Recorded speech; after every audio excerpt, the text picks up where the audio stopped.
How fix Realme and Oppo fast charging problem. नमस्कार दोस्तों, स्वागत है आप सभी का तिकराज यूट्यूब चैनल पर। तो दोस्तों, आज के इस वीडियो पर मैं आपको बताऊंगा कि कैसे आप जो है फास्ट चार्जिंग प्रॉब्लम यहाँ पर सॉल्व कर सकते हैं।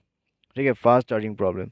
क्योंकि दोस्तों यहाँ पर जो फास्ट चार्जिंग का इश्यू आते हैं तो वो ज़्यादातर दोस्तों आपके यहाँ पर दोस्तों कभी कभी जो गलती होते हैं उसके वजह से भी आते हैं। ठीक है, तो मैं आपको कुछ सॉल्यूशंस बताऊंगा और मैं आपको कुछ टिप्स एंड ट्रिक्स यहाँ पर दूंगा कैसे आपको फास्ट चार्जिंग यहाँ पर सपोर्ट करेगा और कैसे यूज़ करना है।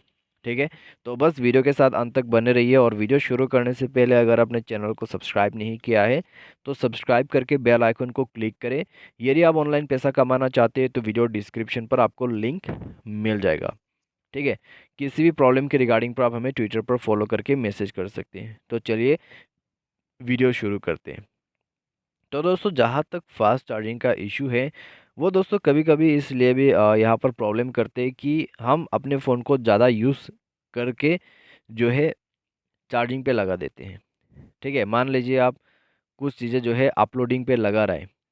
ठीक है, तो अपलोडिंग करते करते दोस्तों यहाँ पर आप अगर फास्ट चार्जिंग पे कनेक्ट कर दोगे तो दोस्तों चार्जिंग थोड़ा बहुत स्लो हो जाते हैं। ठीक है, यहाँ पर खुद का एक्सपीरियंस है तो ये मैं आपको बता रहा हूँ। तो दोस्तों यहाँ पे आपको जो है जब भी फास्ट चार्जिंग करना है तो बस आपके इंटरनेट कनेक्टिविटी, ब्लूटूथ कनेक्टिविटी या फिर लोकेशन, ठीक है, तो इन सबको बंद करके आप चार्जिंग शुरू कीजिए। तो इससे क्या होगा दोस्तों, आपका कोई भी यूजेस नहीं रहेगा फ़ोन पे और साथ ही साथ आपका जो चार्जिंग है वो भी फास्ट में हो जाएगा। ठीक है, तो इस तरीके से आप प्रॉब्लम को सॉल्व कर सकते हैं। साथ ही साथ अगर आपने कोई ऐसा एप्लीकेशन डाउनलोड किया है या फिर आपके पास काफ़ी सारे एप्लीकेशन है जो कि बैकग्राउंड पे रनिंग होते हैं बेवजह, या फिर आप उस एप्लीकेशन को यूज़ ही नहीं करते फिर भी बैकग्राउंड पे रनिंग हो रहा है, तो उन तरह का ऐप को जो है आप डिलीट ही कर दीजिए। ठीक है, अगर कोई बैड एप्लीकेशन प्ले स्टोर के बाहर से कोई भी एप्लीकेशन डाउनलोड किया हुआ है तो उनको भी आप डिलीट कर दीजिए। तो इस तरीके से आप यहाँ पर इशू को फिक्स कर सकते हैं। साथ ही साथ आप सेटिंग पर जाए, स्क्रॉल डाउन करें, मोबाइल सॉफ्टवेयर उसको अपडेट करें। अगर फास्ट चार्जिंग यहाँ पर दोस्तों धीरे धीरे करके कम हो रहा है, स्पीड चार्जिंग नहीं हो रहा है, तो आपको सॉफ्टवेयर अपडेट करना है। जैसे आप सॉफ्टवेयर अपडेट करोगे तो आपका इशू भी फिक्स हो जाएगा। और सबसे मेन बात, आपको यहाँ पर ओरिजिनल चार्जर से ही यूज़ करना है। ठीक है, जो भी मोबाइल का ओरिजिनल चार्जर आते हैं उसी से दोस्तों फास्ट चार्जिंग सपोर्ट होगा, तो आपको ओरिजिनल चार्जर यूज़ करना होगा। ठीक है, तो उसके बाद दोस्तों आपका जो फास्ट चार्जिंग का इशू है वो ये पर फिक्स्ड हो जाएगा।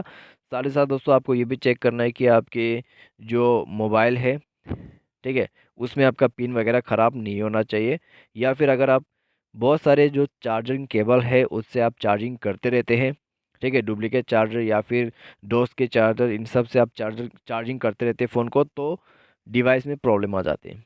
ठीक है, तो ये जो इशू है वो आप टेक्नीशियन के पास जाके फिक्स कर सकते हैं। क्योंकि दोस्तों अगर पिन बैन हो जाता है या फिर आ, यहाँ पर टूट जाते हैं, ठीक है, तो पिन का प्रॉब्लम होने से टेक्नीशियन के पास जाके आप फिक्स कर सकते हैं। अगर आपका चार्जर ओरिजिनल नहीं है तो चार्जर को बदल लीजिए, उसके बाद चार्जिंग शुरू हो जाएगा। अगर आपने ब्रांड न्यू फ़ोन ख़रीदा है, उसमें जो है फास्ट चार्जिंग सपोर्ट करते हैं लेकिन फिर भी प्रॉब्लम आ रहा है, तो आप जाइए, ठीक है, उसी शॉप पर और जाके प्रॉब्लम को बता दीजिए और फ्री में आपका काम यहाँ पर हो जाएगा। ठीक है, तो इस तरीके से आप जो है इस प्रॉब्लम को यहाँ पर सॉल्व आउट कर सकते हैं। तो आज की इस वीडियो पर दोस्तों बस इतना ही। जैसे कि मैंने आपको कहा, इसके रिलेटेड पे कोई भी प्रॉब्लम है तो आप ट्विटर पर हमें मैसेज करके बताएं। ठीक है, आज के लिए बस इतना ही। मैंने आपको टिप्स सॉल्यूशंस यहाँ पर लाइटली बता दिया है, तो उनको फॉलो करते हुए आप फास्ट चार्जिंग कर सकते हैं। तो आज के लिए बस इतना ही। Thanks for watching.